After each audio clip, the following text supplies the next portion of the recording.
ausência de resultados já é sentida nas ruas, no mercado financeiro e na política. No Congresso Nacional, o que se diz é que Lula e o PT desaprenderam a governar. Para piorar, o presidente mantém um discurso ofensivo, com ataques despropositados à oposição. Parece interessado não em governar, mas em se vingar. Mas se eu falar isso, vai cair a bolsa, vai aumentar o dólar.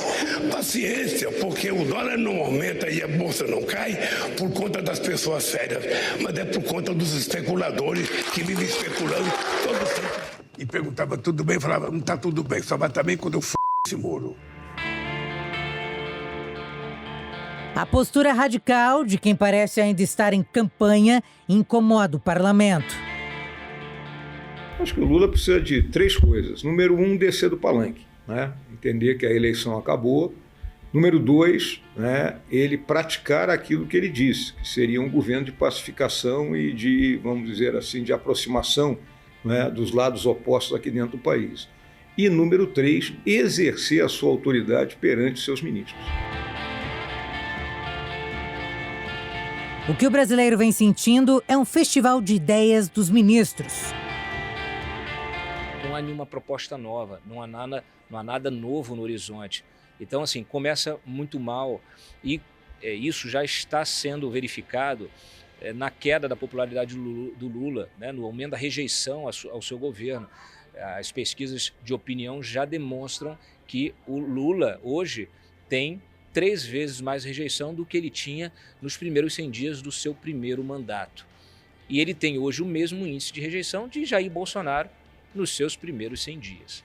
Então isso para uma liderança como é a do Lula, como se esperava, com a expectativa, com o passado que tem, é assustador. Isso interlocutores do próprio Lula já me disseram e estão muito preocupados. É um desgaste precipitado da sua imagem, é um desgaste precipitado da imagem do governo, que parece estar cada vez mais fragilizado.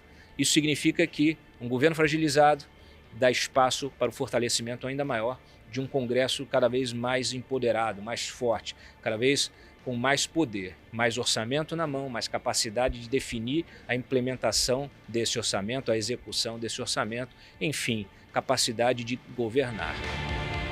Lula, de fato, parece não exercer a autoridade de antes sobre seus ministros, que também não conversam entre si e nem com o parlamento. O resultado é uma reação em cadeia. Nas últimas semanas foram protocoladas a CPI do MST, a CPMI de 8 de janeiro, e começaram a colher assinaturas para a CPMI do crime organizado, além de um pedido de impeachment assinado por mais de 30 deputados de diferentes partidos. Quem são os financiadores? Quais os políticos que estão incentivando ou são omissos a esses crimes? Isso vai ser analisado. E no tocante às organizações criminosas, nós devemos, de forma extremamente responsável e dura, combater as facções criminosas. A aliança com o presidente da Câmara, Arthur Lira, parece ser uma das poucas decisões positivas nos primeiros 100 dias de governo. O que se fala nos corredores do poder é que Lula quer governar em 2022, como fez em 2002. Neste início de mandato, o petista encontra um Congresso mais empoderado e pouco disposto à cooptação, especialmente na Câmara dos Deputados. Na verdade, antes mesmo do Lula vencer a eleição, a gente já avisava, se o PT voltar ao poder, ele vai encontrar um presidencialismo de coabitação, não é? Onde o legislativo tinha uma voz muito ativa no processo de formulação de políticas públicas.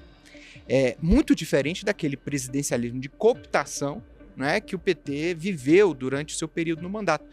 Então a gente tinha uma combinação muito perigosa que é de regras novas e jogadores antigos.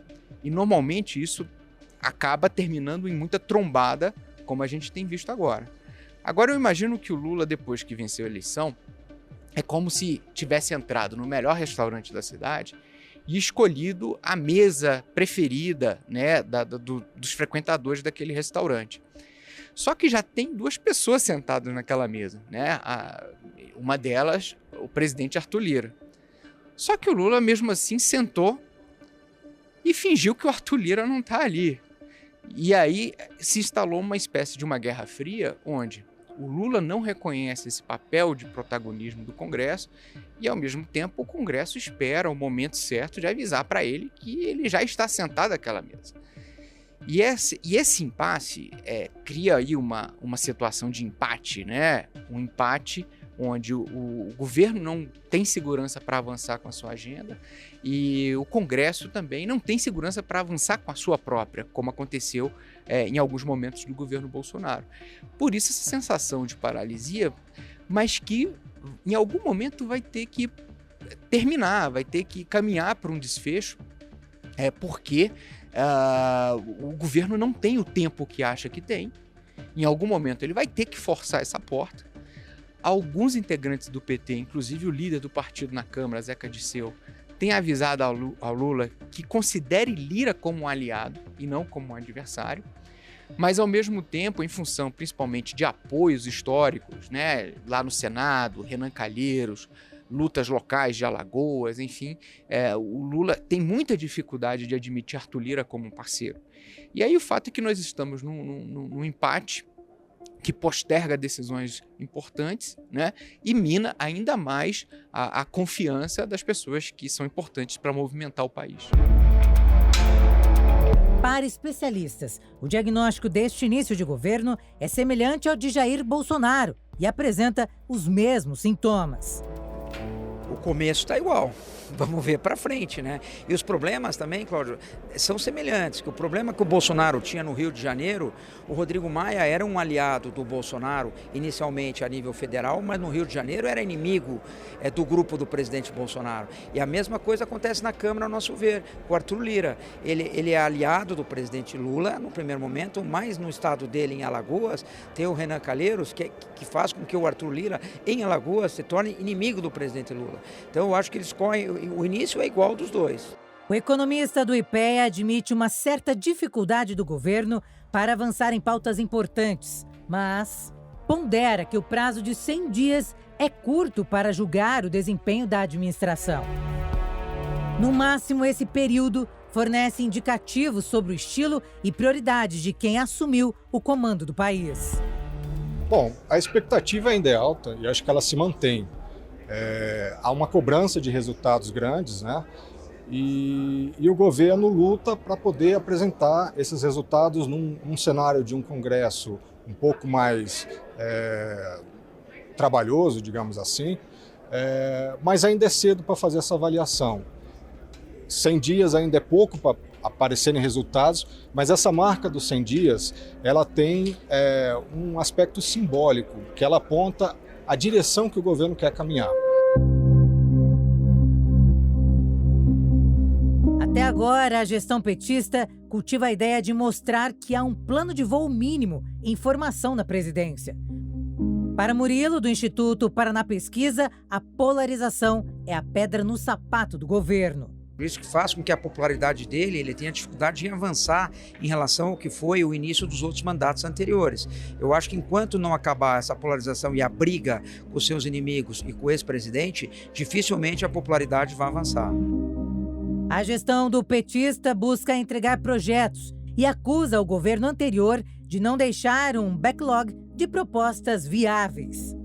Eu acho que o governo começa igual, muito mais sobre críticas do ex-governo propriamente do que propostas e programas. Nós vamos deixar uma coisa clara, também o governo está começando, né, Cláudio? Vamos ver para frente qual vai ser a postura do presidente. E principalmente a grande expectativa da população em relação ao presidente é a economia, é a lembrança dos governos anteriores, isso que fez o Lula ganhar as eleições, né? E a grande expectativa da população é que o poder de compra do cidadão aumente. Esse eu acho que é o grande desafio do presidente Lula para frente.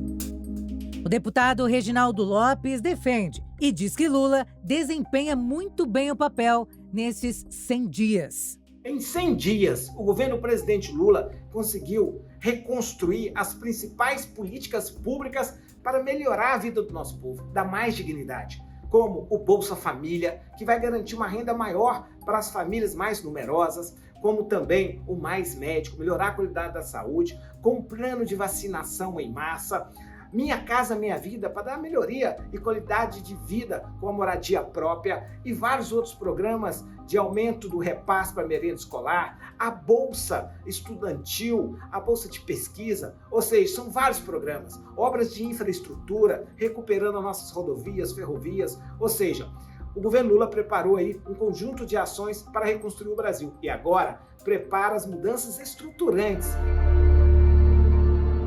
O governo ele conseguiu trazer de volta aqueles programas que nós entendemos como prioritários para a garantia da melhoria da qualidade de vida e sobrevivência das pessoas, principalmente aqueles que mais precisam. A avaliação que eu faço é positiva para os 100 primeiros dias e, claro, existem aí os próximos anos, os próximos 4 anos, para que o governo do presidente Lula possa mostrar aos brasileiros aquilo que de fato é preciso fazer para poder garantir o acesso àquilo que é prioritário, aquilo que é básico, o acesso à saúde, o acesso à educação, o acesso ao desenvolvimento e a garantia dos direitos básicos de todos os cidadãos brasileiros.